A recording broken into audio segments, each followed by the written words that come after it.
I want to move on to a character who briefly appeared in Spider-Man 3, but will now be known as Mr. Ditko. Obviously, homage to the great Steve Ditko. PDAF. Okay, so what was your initial reaction given the success of the first movie? What was your reaction when you got the role? Honestly, like I didn't think I was going to get it. I was like, ah, boy, this probably isn't going to be the best thing of all time. But then when I heard that I was going to be playing this role, I was like, oh my gosh, this actually works. I mean, I've done a lot of stuff in the past. Like I've commentated for things before, so I figured, you know what, maybe I could be a part of this. Like I saw the first film, which was literally the best thing that I've ever seen in my entire life. Um, and when I heard that you were recruiting voice actors, I was like, I'm gonna try this out. And when I heard that I got the role, I was like, oh my gosh, this is insane. So yeah. You talked about the first movie and how much you enjoyed it. What was your favorite aspect about the first movie, and what do you hope returns in the sequel about the first movie? Oh God, that's a tough one, honestly. There's a lot of interesting aspects that happened in the first movie. Like that's hard to choose, honestly. Ah, boy.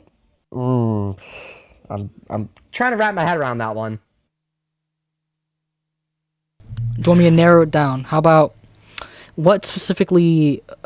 What I'm gonna try to avoid the relationships between the characters. What specifically Yeah. about the crime syndicate? Obviously, Jackson, Oh, his new mission to stop it, and we got Spider-Man who's dealing with the fallout from taking down Fisk, and we have Tombstone and Harry Osborn with Oscorp. What are you looking I forward mean, you to? got a lot of people there in the Hmm. in the crime syndicate. I'm interested to see what goes down there when the movie comes out.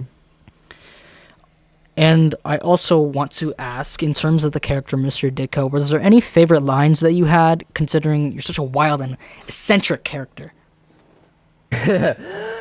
Oh man, like honestly, I enjoyed recording the lines for Mr. Ditko. Like the one thing I could say about Mr. Ditko is he's very how do I put this? He's very arrogant. Like he always wants this one thing from people. Yeah, would you want to say it with me? He's always wanting the rent. Give me the rent. I want the rent. Yes, yes. Okay. Okay. All right. My last question. My last question. The one number one thing I want to ask. I'm asking everyone. What are some bold predictions that you might have for Roblania Spider-Man 2? Everyone else has some really good predictions, but I have a feeling that we could be left on a cliffhanger at the end of RSM2. That's just me, though. We could get a cliffhanger ending. Interesting. Interesting. Okay. So I want to bring up. I believe this is the last. Yeah, this should be the last cast member to reveal, and it's actually a two-parter because you'll be playing two different characters. We saw him in the preview exclusive. The man who's going to be playing first, Electro. Amari, are you here? You ready? I am. I'm here. So, Oh, we saw in the first, the first character reveal, the first ever reveal for the movie. We saw Electro, obviously fighting off against Spider-Man with that brand new revitalized animation and revitalized character.